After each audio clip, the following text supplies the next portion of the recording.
Yann Le Gallès, bonjour. Vous êtes rédacteur en chef adjoint au Figaro et vous êtes aujourd'hui au jury du G20 Yes, des jeunes entrepreneurs. Qu'avez-vous pensé de ce jury et des candidatures que vous avez vues donc défiler aujourd'hui?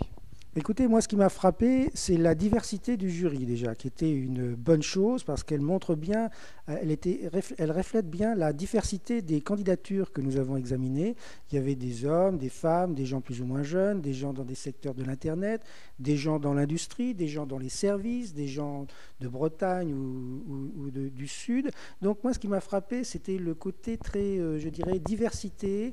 À la fois, il y avait des femmes qui étaient candidates, il y avait des femmes dans le jury. Donc j'ai trouvé que ce jury était un bon équilibre, même si on peut regretter effectivement que ça se tienne à Paris. Mais ça, je suis sûr que la prochaine fois, la journée des entrepreneurs fera mieux. Et puis, il y aura des gens de province qui participeront au jury. Voilà. Alors, sans révéler des noms, parce que là, actuellement, le jury est encore en train de délibérer.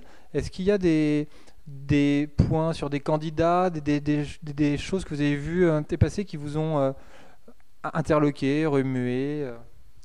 Bah, c'est ce que je disais, c'est-à-dire que ce que je trouve intéressant, c'est que effectivement la presse économique se focalise sur quelques entrepreneurs dont nous connaissons tous les noms, et dont je ne répéterai pas le nom ici, puisque ils font partie de la dizaine ou de la vingtaine d'entrepreneurs qui symbolisent la nouvelle génération d'entreprendre. Mais ce qui m'a frappé, c'est que là, il y avait des gens que l'on ne connaît pas. Il y avait des entreprises qui ne sont pas vraiment très bien connues parce qu'elles font des cheminées ou parce qu'elles sont dans l'industrie ou parce qu'elles font des produits très sophistiqués. Je pense à Aurelia, par exemple. Et on s'aperçoit qu'il y a cette formidable capacité d'entreprendre dans des domaines différents.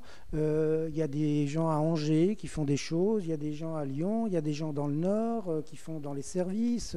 Donc je suis assez, je suis sorti, je dirais, j'ai appris beaucoup de choses qui pour un journaliste est quand même la chose la plus intéressante, et ça m'a conforté dans l'idée que quelque chose se passait en France, c'est-à-dire que contrairement à ce que certains croient, il y a beaucoup de petites entreprises et d'entreprises moyennes qui ont envie de se développer, qui ont envie de créer, et on n'est pas uniquement, je dirais, dans l'incantation.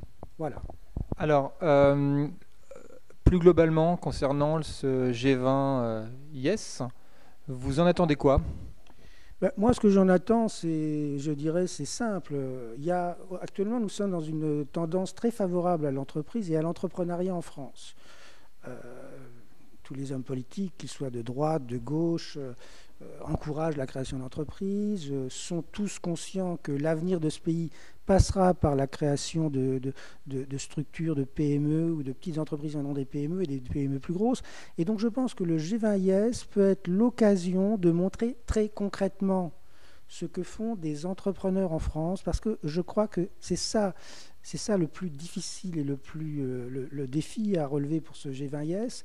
C'est pas de convaincre les politiques qui sont tous convaincus, c'est de montrer très concrètement ce qui se passe sur le terrain, parce qu'il y a encore un décalage, je dirais, entre ce qu'on peut faire, ce qu'on peut améliorer et les discours. Donc concrètement, par exemple, si à ce G20 IS, les entrepreneurs français qui discuteront avec les entrepreneurs américains ou saoudiens ou brésiliens arrivent à la fin en disant qu'effectivement, par exemple, le problème de financement, et en arrivant en proposant des solutions très concrètes, ce sera un formidable pas de fait. Donc moi, j'attends de ce G20 IS à la fois que les gens soient très concrets et qu'ils proposent des solutions très concrètes et non pas, j'allais dire, des concepts, un peu généraux, ceux sur lesquels nous sommes, entre guillemets, tous d'accord. Quand je dis nous, c'est les politiques, tout le monde est d'accord sur les concepts généraux. Des solutions concrètes.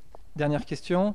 Alors, donc, vous avez vu dans ce jury qu'il y a vraiment cet écosystème, comme vous nous le disiez tout à l'heure, sur l'entrepreneuriat, qui est assez représentatif avec beaucoup de clubs qui se bougent énormément. Vous, Le Figaro, donc je sais que vous avez une rubrique, un blog qui s'appelle Parole d'entrepreneur. Vous avez monté il n'y a pas très longtemps le Cercle des entrepreneurs également. Est-ce que vous pensez qu'on va dans le bon sens? Ah, moi, j'en suis persuadé qu'on va dans le bon sens. On va dans le bon sens.